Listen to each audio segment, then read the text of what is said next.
चलिए बढ़ते हैं अगले क्वेश्चन की तरफ। ये फोर्थ वाला, ये देखने में थोड़ा आपको अजीब लग रहा है पर ये बहुत ही आसान है। आप पहले इसमें थोड़ा सिंप्लीफिकेशन करना होगा, ठीक है। 0.2 है, चलिए पहले मैं लिख ही देता हूं, बाद में आपको समझाऊंगा। 0.2 का मतलब क्या होगा? अगर मैं आपको कहूं कि 1.5, उसका मतलब होता क्या है? 15/10, एक पॉइंट हो तो 1, तो 1 0, 2 पॉइंट हो तो 2 0, ठीक है। मतलब कि ये 0.2 है, तो ये है कि अल्टीमेटली 2 ऐसी चीज़ होगी 2/10। 0.3 है तो ये ऐसा होगा 3/10। 1.3 है तो 13/10 होगा। सभी जगह से आप 10 को कॉमन ले लीजिए, ठीक है। अब ये कट हो जाएगा, या तो आप इसे दूसरे तरीके से भी कर सकते हैं। आप दोनों तरफ 10 से मल्टीप्लाई कर दीजिए, मतलब कि multiplying with 10 on both the sides, फिर भी आपको यही रिजल्ट मिलेगा। क्या? तो कि 2x + 3y = 13, ठीक है। ऐसी चीज़ आप इसमें अप्लाई करेंगे तो क्या होगा? यहाँ पर पॉइंट है तो आपको ऐसा मिलेगा 4x + 5y = 23, ठीक है। यहाँ पर इसमें भी ऐसा ही होगा 4/10, 5/10, 23/10, फिर 10 कट, ठीक है। आपको ऐसी चीज़ मिल जाएगी। समझ में आ गया कैसा हुआ? अब ये तो नॉर्मल इक्वेशन हो गए, हम इसे सब्स्टिट्यूशन से सॉल्व कर पाएंगे। मैं इसमें x का सब्स्टिट्यूशन लेता हूँ, ठीक है, पहले वाले इक्वेशन में से। तो क्या होगा? 2x = 13 - 3y, मतलब कि x का सब्स्टिट्यूशन हमें क्या मिलेगा? 13 - 3y/2। ये मिल गया हमें x का सब्स्टिट्यूशन। अब हम इसे दूसरे इक्वेशन में x की जगह पुट कर देंगे, सब्स्टिट्यूट ले लेंगे। अब दूसरा इक्वेशन क्या है? 4, और x की जगह हमें यहाँ पर ये सब्स्टिट्यूशन पुट कर देना है। सब्स्टिट्यूशन क्या है? 13 - 3y/2 + 5y = 23, ठीक है। अब यहाँ पर 2 2 कट हो जाएंगे, 4 2 4, ठीक है, 2 2 कट। अब ये 2 अंदर मल्टीप्लाई होगा तो क्या होगा? 13 2 26 - 6y + 5y = 23। अब -6 + 5, that is -y। अब क्या होगा? 26 दूसरी तरफ जाएगा तो ऐसा होगा 23 - 26। अब इसे यहाँ पर करते हैं, -y = 23 - 26, that is -3। मतलब कि y की वैल्यू हमें 3 मिली। बहुत ही बढ़िया। अब y की वैल्यू 3 को हम कहीं पर भी रख सकते हैं। आप इसे यहाँ पर भी पुट कर सकते हैं, यहाँ पर भी पुट कर सकते हैं, यहाँ पर भी पुट कर सकते हैं, यहाँ पर भी पुट कर सकते हैं। पर सबसे आसान तरीका हमारे सब्स्टिट्यूशन में ही पुट करना चाहिए, ठीक है। हमारा सब्स्टिट्यूशन क्या है? x = 13 - 3y/2, मतलब कि x = 13 - 3 × 3 / 2, मतलब कि x की वैल्यू हमें क्या मिलेगी? 13 - 9/2, मतलब कि x की वैल्यू हमें मिलेगी 4/2, मतलब कि x की वैल्यू हमें 2 मिलेगी, 2। x की वैल्यू 2 और y की वैल्यू है 3, ठीक है। बड़ा ही आसान सा क्वेश्चन था। बस आपको 0.1 कॉमन लेना है, मतलब कि 1/10 को कॉमन लेना है, ठीक है।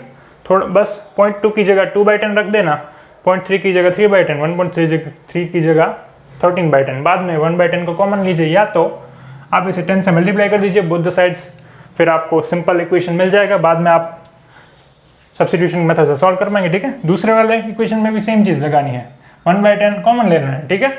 बहुत ही आसान था। चलिए अगला क्वेश्चन करते हैं। मैं इसमें x का सब्स्टिट्यूशन लेता हूँ, ठीक है। तब होगा क्या? √2x = -√3y। अब ये √2 दूसरी तरफ जाएगा, मतलब कि मल्टीप्लिकेशन में से डिवीजन में आ जाएगा, न्यूमरेटर में से डिनोमिनेटर में आ जाएगा। तब होगा क्या? √3/√2 × y। ये हमारा सब्स्टिट्यूशन है, ठीक है, बहुत ही आसान है। अब इसे दूसरे इक्वेशन में पुट कर दीजिए x की जगह, क्योंकि x का सब्स्टिट्यूशन हमें बनाया है। होगा क्या, √3 एज इट इज़। बस x की जगह हमें ये सब्स्टिट्यूशन पुट करना है, ठीक है।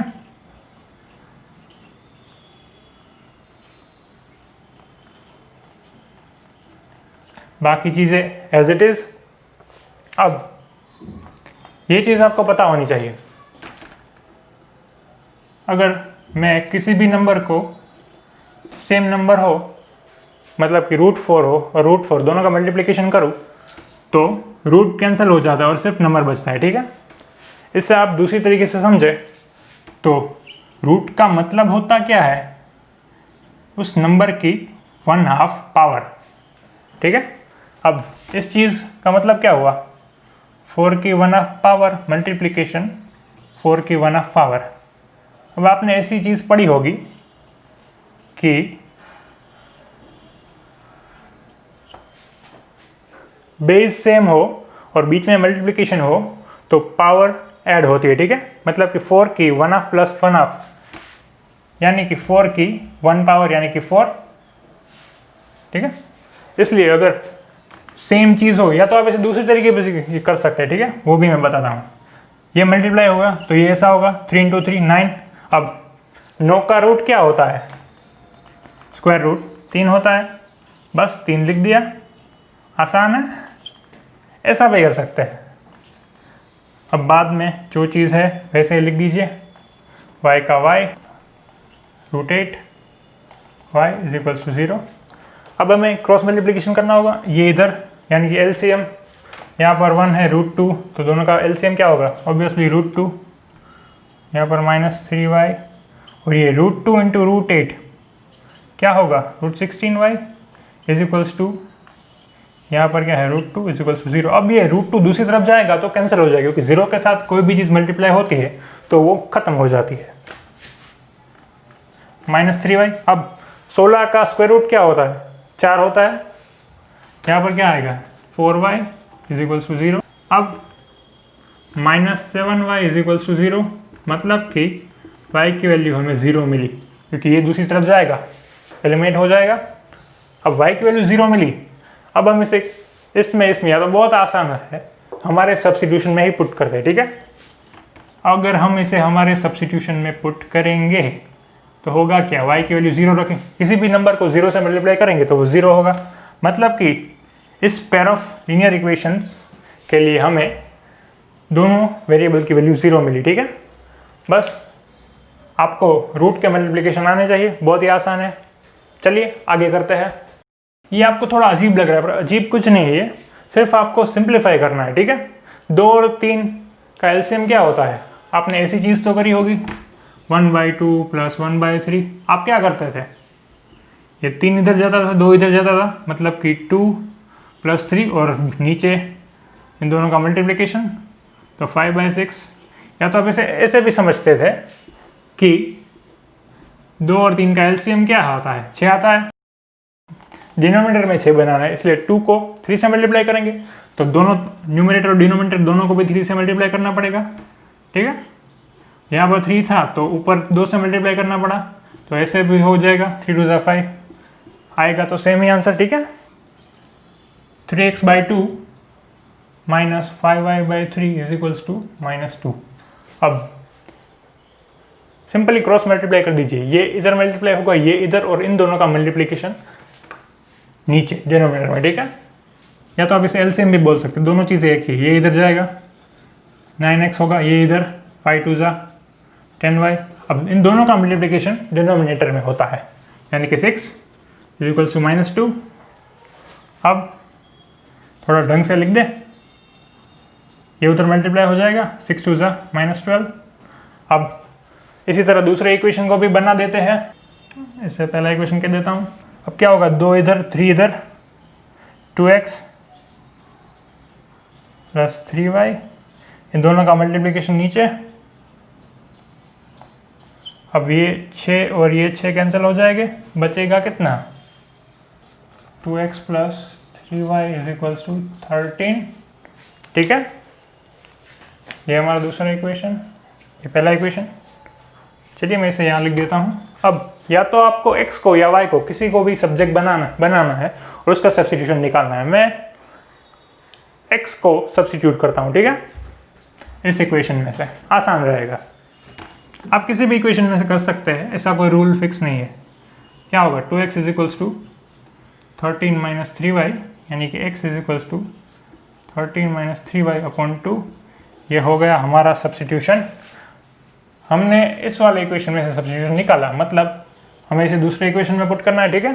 जिस वाले इक्वेशन में से आपने सब्स्टिट्यूशन ढूंढा, उसके अलावा जो इक्वेशन बचा उसमें आपको सब्स्टिट्यूशन पुट करना है, ठीक है।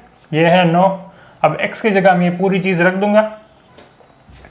अब बाकी का एज इट इज़, मतलब कि 10y एज इट इज़, और ये -12 भी एज इट इज़। अब सिंप्लीफाई कर दें। यहाँ पर 1 है, यहाँ पर 2 है, 2 और 1 का एलसीएम क्या होगा, 2, मतलब कि 2 इधर मल्टीप्लाई हो जाएगा, 9 भी इधर मल्टीप्लाई हो जाएगा, 13 9 117। या तो आप ऐसे ही रहने दीजिए, कई बार आपको सिंप्लीफिकेशन में आसानी होती है, ठीक है। इस बार मैं इसे ऐसे ही रहने देता हूँ। और ये 9 3 27, ये 2 इधर मल्टीप्लाई होगा, 10 2 20y, अब बीच में 2 आ जाएगा, -12, 13 9 117। चलिए मैं कर ही देता हूँ। 27 और 20 को ऐड करोगे क्या होगा, 47y होगा माइनस में, और 2 दूसरी तरफ जाएगा, -24 हो जाएगा, ठीक है, क्योंकि वो माइनस है। अब आगे करते हैं स्टेप, सिंप्लीफिकेशन करते हैं। ये -24 है, ये दूसरी तरफ जाएगा तो ये प्लस है, वो भी माइनस हो जाएगा। अब आगे करते हैं। अब 117 और 24 को ऐड करना होगा क्योंकि दोनों माइनस है, ठीक है, ऐसा होगा, 1 for 1 माइनस होगा। अब minus minus cut, y is equals to 1 for 1, उसके नीचे 47, ठीक है। अब 47 3 करेंगे तो आपको 1 for 1 मिलेंगे, चेक कर लीजिए। 47 3 7 3 21, 1 4 12 30 40, ठीक है।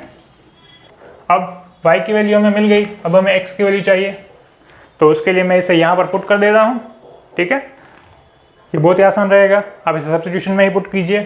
13 में से 9 माइनस हो गए तो कितने बचेंगे, 4/2 दैट इज 2। मतलब कि हमें x की वैल्यू 2 मिली और y की वैल्यू 3 मिली इस छठे वाले इक्वेशन में। बस बहुत ही आसान था, बस आपको इसको थोड़ा सिंप्लीफाई कर देना, ठीक है। ये 1/2 1/3 हमें कैसे फ्रैक्शन का एडिशन करते हैं, क्रॉस मल्टीप्लाई करके, या तो एलसीएम लेके, ये 3 को इधर मल्टीप्लाई कीजिए, 2 को उधर, दोनों का मल्टीप्लिकेशन नीचे, बाद में सिंप्लीफाई कर दीजिए।